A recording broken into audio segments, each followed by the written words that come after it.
Pistons visit the Lakers tonight. Jalen Rose here, going to be on shoot-around later, going to break down the game for us now and the other big stories in the NBA, including our first topic, the league handing down the suspensions after the Rockets-Suns mini-brawl. Rafer Alston and Matt Barnes get 2 games each. Steve Nash 1. Shaq and T-Mac get fined. Who did you think was most to blame? Pretty much fair for the most part. Obviously, you want to find Rafer Alston. You want to find Matt Barnes and suspend those guys for a game or two because they kind of were the guys that incited it. But ultimately, if I'm Steve Nash, I'm upset because all I did was flop the whole time. I flopped on the pick. They said he sort of helped take it to a next level. Absolutely. By flopping, like right there, Tracy McGrady just turned around and Steve Nash. What about Shaq then shoving McGrady? Well, Shaq just came in and, you know, he's a former police officer, so he was just being an enforcer at that point, trying to look out for his point guard. But ultimately, when Nash got picked by McGrady, he held his shoulder like it was something traumatic. Right. And then when McGrady turned around again, he felt like it was something worse. So Shaquille was defending him. Obviously, what Rafer and Matt Barnes did, that's beyond basketball. But what this points out, more importantly, notice weren't any punches thrown. You know why? Us basketball players, we can't fight anyway. And nobody wants to break their hand. Well, the Suns know what it means to be on the wrong side of a shoving thing with Robert Horry, where they potentially lost a playoff series because of it. What sort of impact have you seen something like this have on the team that you played on? And I was on that team when it happened, the Robert Horry situation with Steve Nash. Ultimately, this early in the season, it won't have any impact at all. It just shows Steve Nash that the other guys on this team have his back. It shows Rafer Alston, the guys are behind him, have his back. They're both point guards, so players are smart. They need a point guard to give them the ball, so you got to defend that guy. All right, so that's that. That seems like it's going to be done. We won't talk about it anymore. Lakers 7-0 out of the gate, hosting the Pistons tonight. That's our game of the night. Besides Kobe Bryant, nobody can guard him. Where is the Lakers' biggest advantage over the Pistons?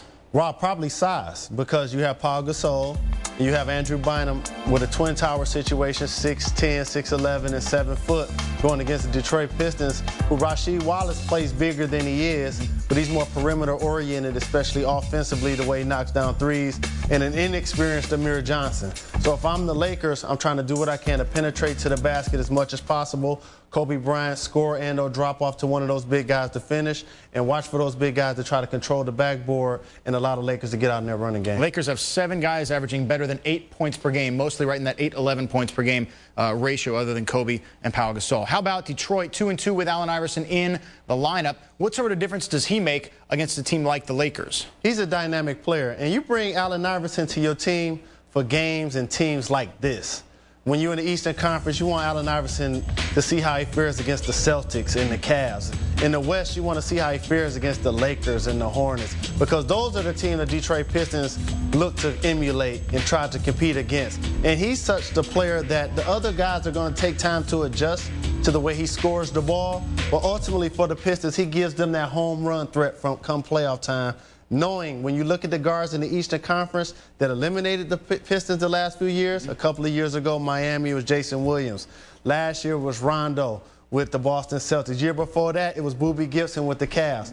I think the Pistons like their opportunity and their shot in a 7-game series with Allen Iverson going against any of those teams. That's going to be a tasty game coming up tonight on ESPN. We've also got the Nuggets and Celtics in action tonight. Boston 8-1, nearly perfect out of the gate. But you look at their minutes played so far, and I know it's early, but Paul Pierce is getting 39 minutes a game. Ray Allen's playing 35 a night, and he's got sore knees. Kevin Garnett, 33.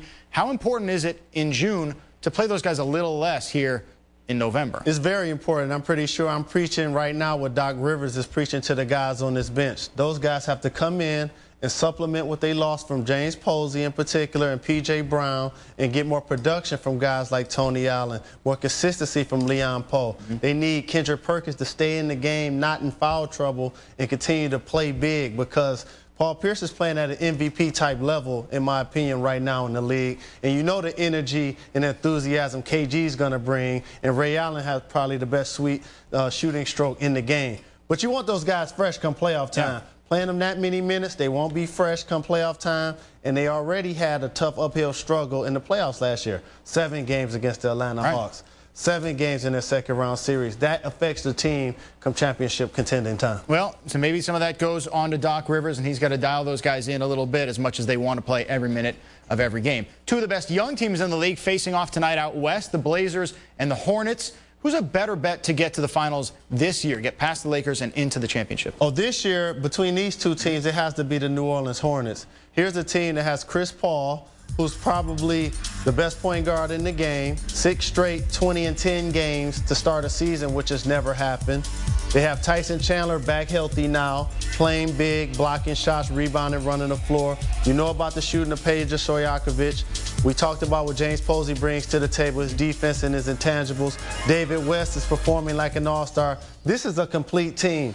And they got close last year, and they feel like they have what it takes to get over the top. Is Portland complete?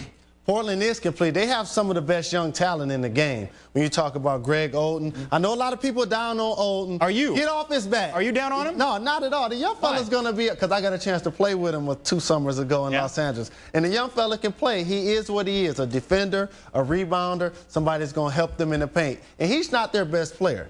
Brandon Roy is an all-star. He's their best player. LaMarcus Aldridge is their second best player. And probably Rudy Fernandez, the other rookie, the best rookie, is their third best player. So he's going to find a way to be productive. Portland has a tremendous abundance of young talent. Look for this team to actually trade some of that young talent to try to get some veteran leadership in that locker room to help this team come playoff time. Get a horse down low. How about the matchup in Texas? Houston in San Antonio, 5 Rockets averaging double digits. And a lot of people are talking about Yao and T-Mac and Ron Artest, as they should. But the real X factor so far is like 5'10" Aaron Brooks, kid out of Oregon, 6 points per game as a rookie, but now 12 points per game coming off the bench. What does he change about their team? One thing about for you young kids out there, he makes shots.